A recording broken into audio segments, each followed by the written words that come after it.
Hi, this is Heather with Autism Chrysalis. I have avoided plenty of social situations in my life, but I've never actually followed through with my fantasy of becoming a hermit in the woods. In fact, throughout most of my life, I encountered people almost every day, via school, work, running errands, going to medical appointments or stores, groups I belong to, phone calls or texting. People have always been a part of my routines. Nowadays, that's more intentional and wanted, but in the past, I just told myself it was because I didn't have any choice. But I don't think that that's giving myself enough credit. For much of my life, I was criticized for not picking up on social nuances that other people expected me to. Yet, I kept engaging. Though most encounters were awkward, I still talked to people. And though sometimes I hated it, I was used to the discomfort, to how people reacted to me, and I endured. At best, people reacted differently to me than they did to others. It wasn't necessarily negative, but it was different, and I noticed. And I was different, and they knew it. For a few years, between bouts of burnout, I taught high school German. One of the most common reactions I get when I mention that is, "Oh wow, that's so hard, I could never do that." I've gotten this reaction enough times and questioned enough people about it that I've noticed three main things that they're reacting to. For some, the thought of teaching high schoolers is daunting, but I love that age group. For others, it's the stereotype that the German language is particularly daunting, but English is a Germanic language. Yet the thing that most people seem to react to is the thought of learning a new language at all.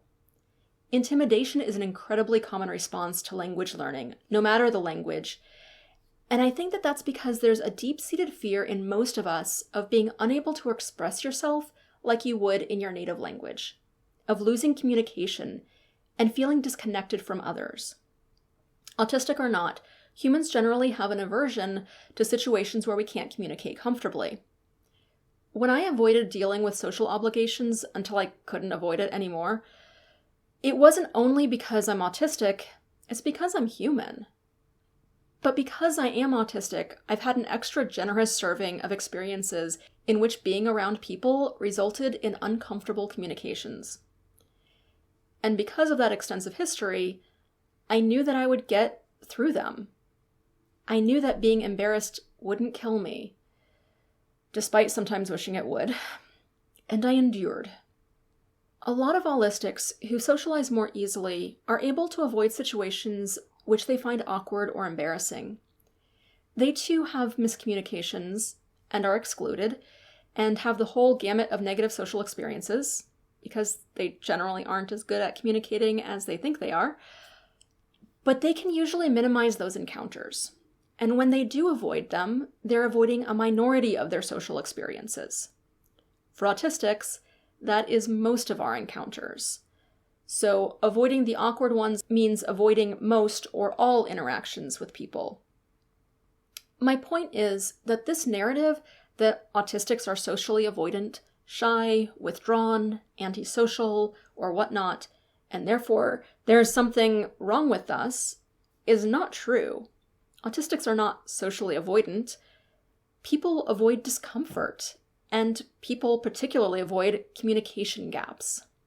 As autistics, we have a history of genuine experiences telling us that social encounters are, more often than not, going to be uncomfortable.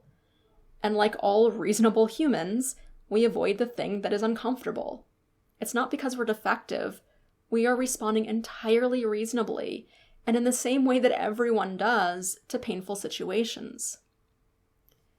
So here's what I hope that you'll take away from this.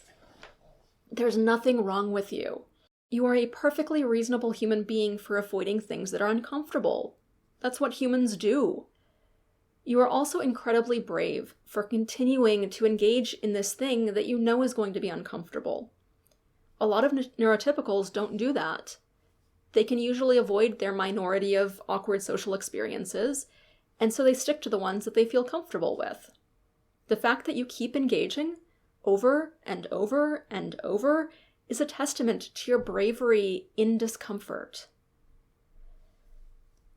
When I was resigned to the fact that I would have to do this social thing over and over, I didn't give myself credit for that. I guess I didn't think that I had a choice, but I did. I could have gone to a literal cabin in the woods or opted out more permanently, and I didn't. Even though I got intensely avoidant sometimes and barely left the house for months at times, I did keep trying over and over until something changed. I figured out that I was autistic, and everything started to make so much more sense. That kicked off a whole new set of possibilities for me. My history was no longer a determinant of my future. Now my history was the story of before I understood what was going on, and my future was a promise of a different direction.